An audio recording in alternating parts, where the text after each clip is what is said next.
There, and welcome to week two. As we get started, I want to give you a bit of an overview of the time period. We're talking about roughly the 1650s to the 1750s this week, obviously in very broad strokes. There's a couple of major themes. First of all, you've been reading and writing about the Enlightenment and the Great Awakening. These are in opposition to each other, and they are forming societal pressures in the United States. Another thing that's already beginning to develop here is something that we would describe today as the American dream. I would call this a mythology because there is a lot of mistruth in the idea of the American dream, but you do see that developing already by the late 1700s. In 1782, a guy by the name of Hector St. John de Crevecoeur wrote a book called Letters from an American Farmer. He began to talk about Americans and the style of American as what he called the new man. He said this new man was a product of a new world with new opportunities, whether the opportunity to acquire a farm of one's own, to grow rich planting tobacco, to trade with the West Indies, or to achieve dignity and independence in a growing colonial town. It's interesting to see these kinds of descriptions of rags to riches, self-reliant, independent stories already developing about Americans. Note that his statement is not really true. It's not true for women. It's not true for minorities. It's not true for the majority of the underclasses or poor people. There's a lot about the American dream, both then and now, that's not true. And yet, this myth has been a part of who we are since before the United States even existed. An example of this new man that de Crevecoeur was talking about was Benjamin Franklin. You've probably seen some of his story, partly because he tells it himself in his own autobiography. He tells his own rise from rags to riches. He describes himself with a spirit of practicality that he says is American. If you know Franklin's story, he invented so many things that made life easier and more convenient. Things like bifocals and a certain type of stove and those kinds of things. And he said that sense of practicalness is tied to American identity. Franklin wrote and talked about an American as someone who is defined not by his or her birthright or their political or religious affiliation, but are defined by what they do. So there are stories like Franklin's or others who came to this country or were born here in relative poverty and were able to make something of themselves, but that's certainly not everyone's story by any means. Switching now to talking about tensions with Britain and what's going on the global scale. In the early 1700s, things with Britain were pretty mild. It was a period known by historians as benign neglect. Benign, which means not harmful, and neglect basically meaning ignoring. It was a pretty steady stasis between the colonies and Britain that was generally working for most people.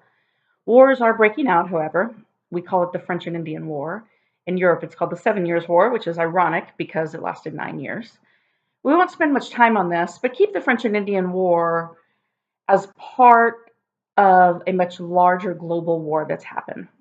In America, we often talk like there has only ever been two world wars, World War I and II. Yet there have been lots of world wars, or at least Western civilization wars, throughout the 1600s, through about the 1800s.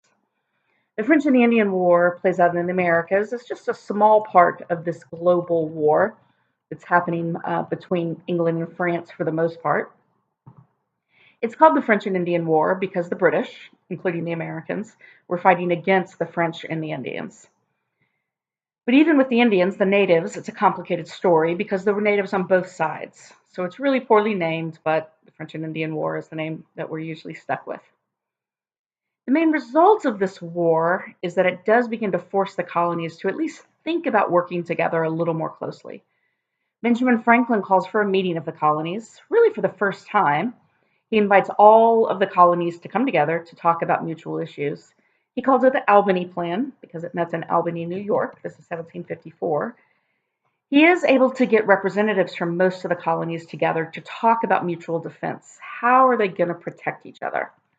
They write a plan, and the representatives go back to their own colonies to present it, and it fails. In fact, it fails pretty miserably.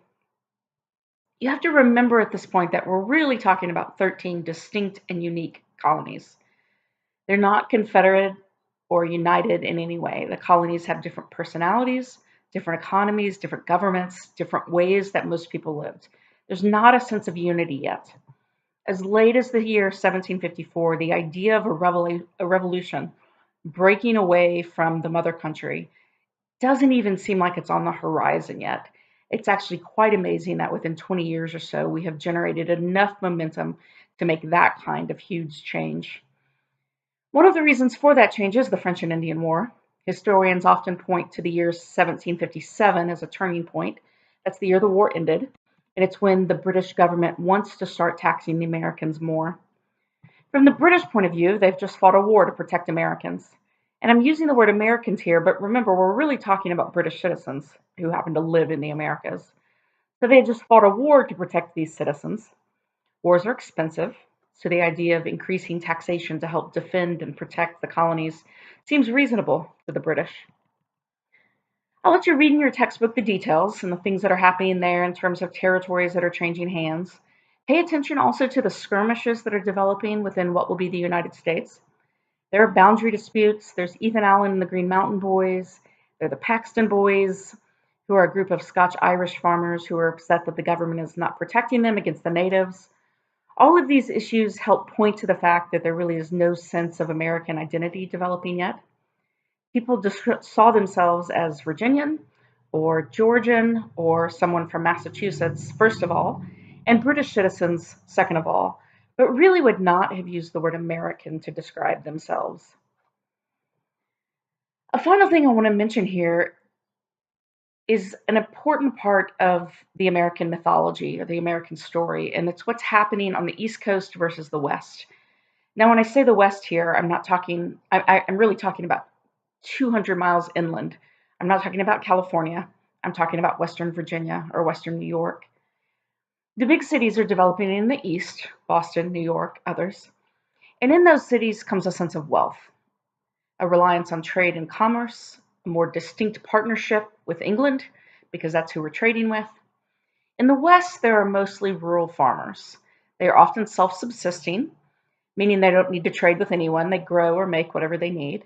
So they're really not as interested as what's going on in Europe. They're much more isolated. This distinction is important because it continues to develop throughout US history. We'll see it again in a few weeks when we get to the Constitution and examine how different parts of the country support the Constitution or not. It also begins to feed into the American mythology of the West, the great American frontier that defines America in many ways. We'll talk about that more in the semester.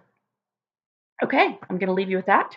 I hope to get to talk to you this week. Feel free to reach out if you have questions. Take care.